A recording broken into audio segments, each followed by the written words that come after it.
Welcome to the Low Country Revolutionaries, the podcast that dives deep into the heart of Charleston, South Carolina's vibrant entrepreneurial scene. I'm your host, Bill Bellott, founder of Veritas Exoscience, and each week we're spotlighting the boldest innovators from the Chucktown startup community. These are the visionaries pouring their heart and soul into the businesses that are transferring Charleston into a global hub of creativity and American ingenuity. Get ready for raw, real conversations with the trailblazers shaping our city's future. Let's dive in. I'd like to welcome Tom Hurwitch, who has more than 2 decades of experience as a management consultant specializing in operations. Tom spent time on oil rigs, in warehouses, on factory floors, and running his own trucking company. Welcome, Tom. It's great to see you. Thanks, Bill. Great to be here.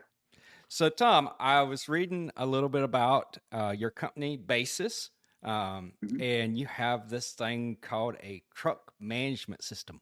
What is a truck management system?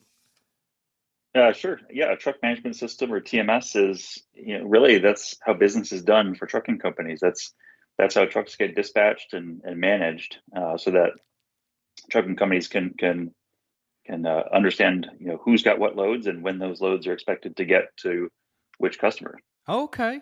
So it's sort of like is it similar to like a dispatch system like fire and EMS and police use, or is it more sophisticated? Does it have GPS and all that kind of stuff in it too? Well, I think that's the $1 million question, right? I mean, the short answer is yes. It's very much the same, but historically, there's not been enough technology invested in the TMS that is used by most trucking companies. It's a kind of a standalone tool, and there's other tools that go along with it. And the big push in the last, let's say, 5 years or so has been all about integration of GPS technology and other things to really make these TMS systems more robust. And that's really where we come in too. We're trying to be on the leading edge of that. Oh, that's cool. So you ran your own trucking company. Is this something that kind of grew out of that experience, or was it from other things, or is it from your entire life experience? How did you get to, setting up Baysys and doing this?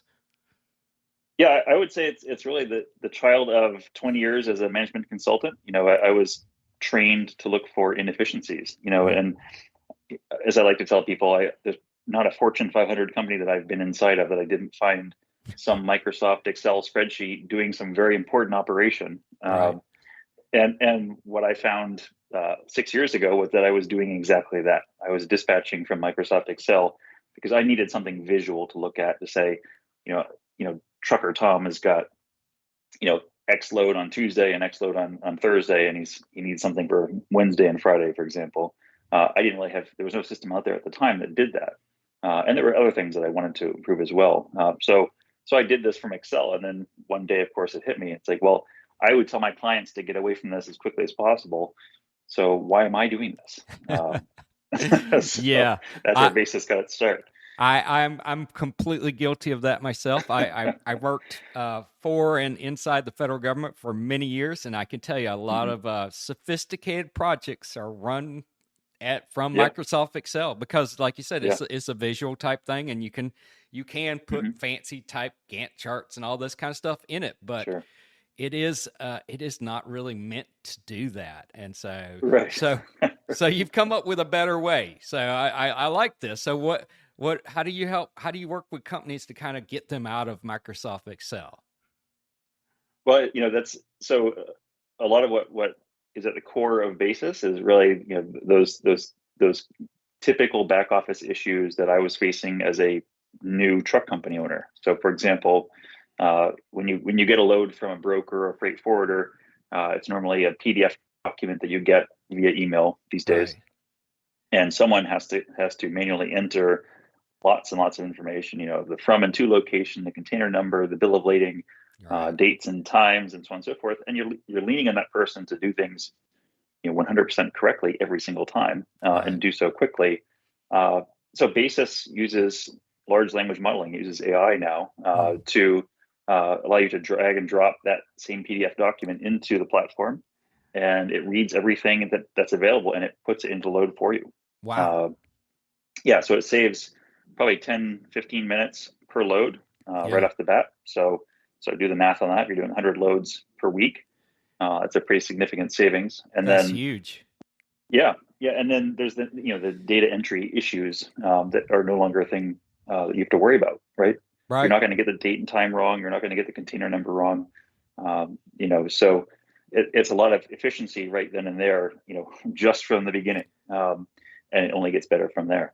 Yeah, that's amazing because spending time typing stuff in or keyboarding stuff in, as they say these days, it's like, and it's real. Especially later in the day, as you get tireder, it's much easier to make mistakes. And so if this is automated, that's really a big change. So, AI and all that.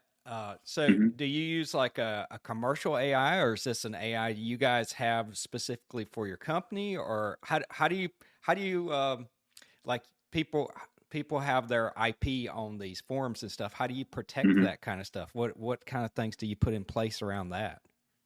Yeah, we have I would say a small corner of OpenAI. That's I guess how you best describe it.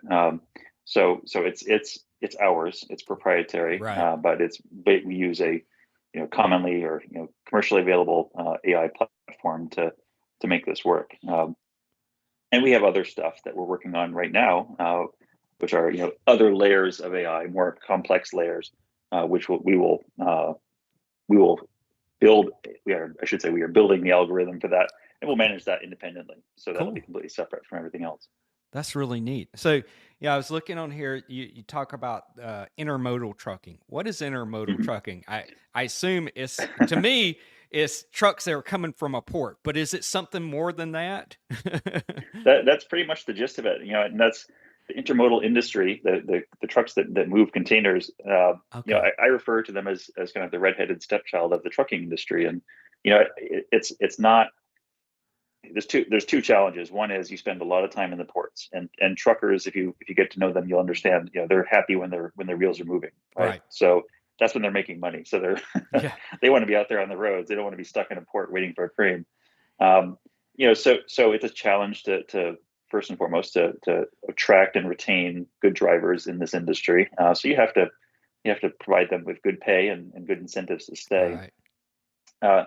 The other real big challenge in the industry is that basically every other mile, so every half of your miles are driven with an empty container. So right. Deadhead type stuff, right? Exactly. You have to if you take a container out of the port headed to Walmart or BMW or Michelin, for example, you have to bring that container back or some other container. It's this interchange agreement, as it were. So 50% of your miles are driven empty, and that's a real that's a real waste for trucking companies. And that's the trucking companies that move over the road. They try to minimize their repositioning, their deadhead miles as much as possible for that reason. And they can do that. They can be 80%, 85% efficient. Wow. Yeah. You can't get there with intermodal trucking. You're lucky to really be above 50%. So that's another problem that Baysys is going to be solving. Cool. We have a plan for that. Yeah. And we think this is going to be a real win for the trucking companies. It's a real win for the freight forwarders and brokers in the middle, and even for the shippers, for that matter. It's a potential for them to save late fees on containers that aren't getting returned fast. Well, yeah, and I'm sure folks will also appreciate. It's like you don't just have trucks out there just running and burning diesel and not hauling anything. So you're doing stuff for the environment too, in a sense, when you're not running empty.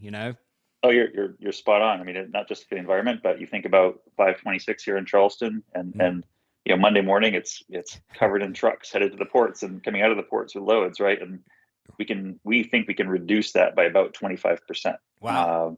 At the end of the day, yeah. Wow. So if we're successful, that means obviously getting to Mount Pleasant or back is a lot easier.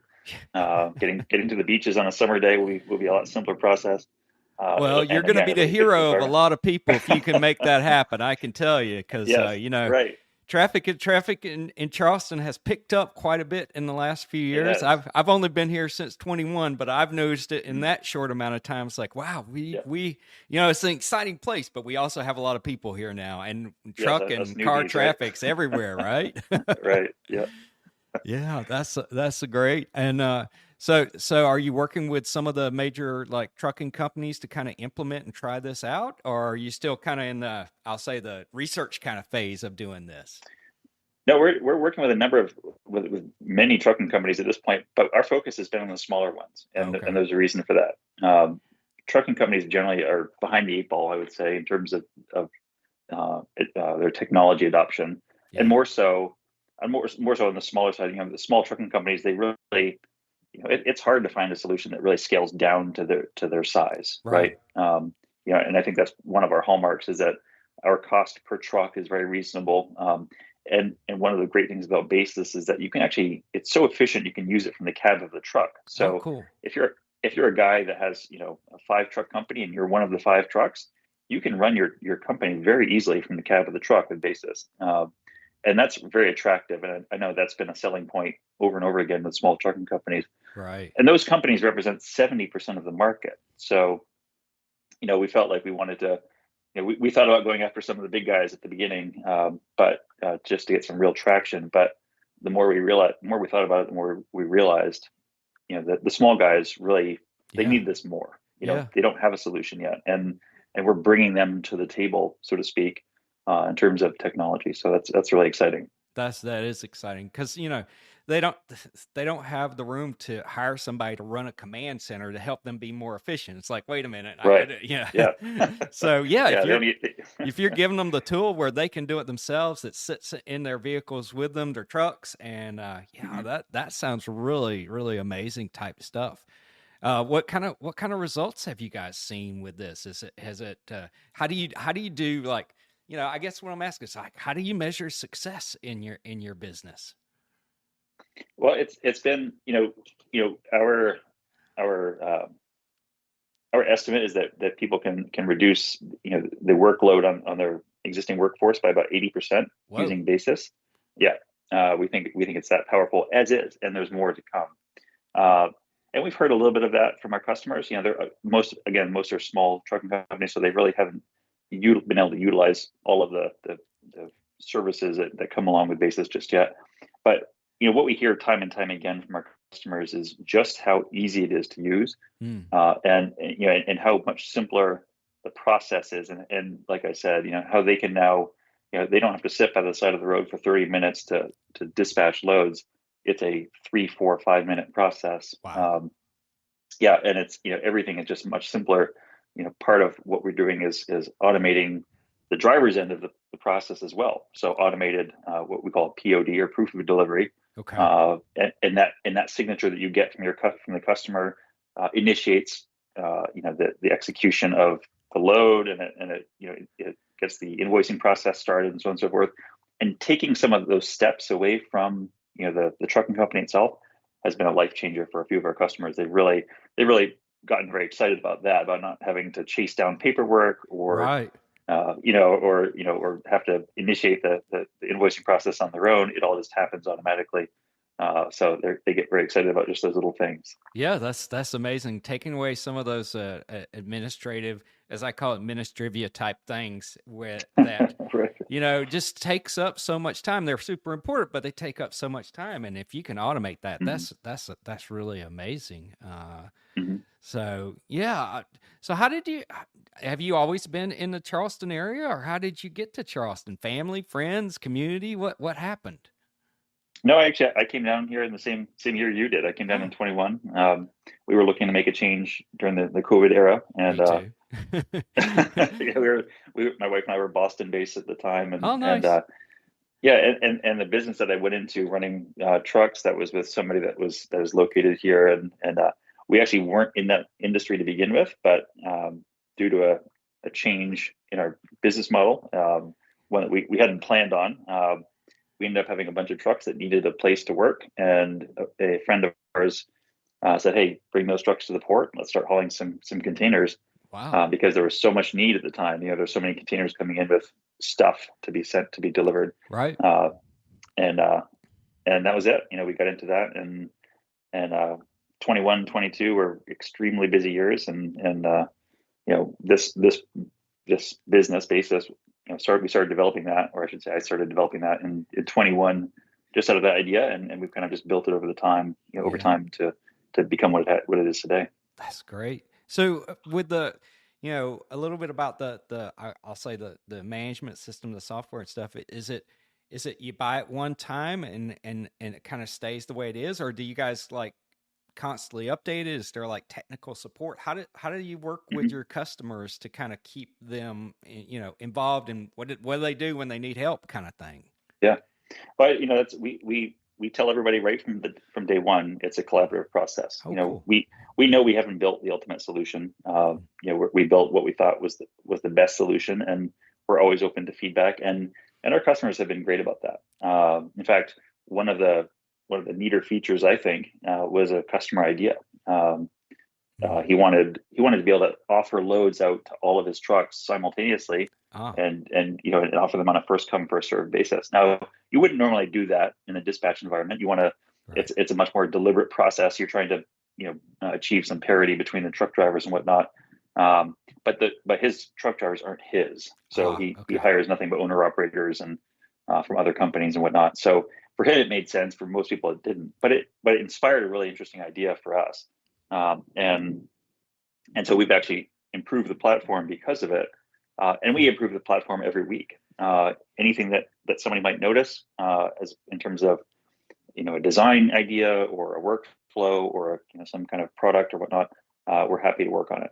If it makes sense, we'll do it. Yeah, that's great. Yeah, because I can only see from everything I've talked to with the people around in this area and the companies around in this area, it's a growing economy here. People are super excited. There's more growth in this area. I expect it's going to be the same thing around shipping and moving things, especially with the big push here in America to increase the amount of manufacturing. There's going to be stuff going out through the ports. So I think this is going to be super useful to have.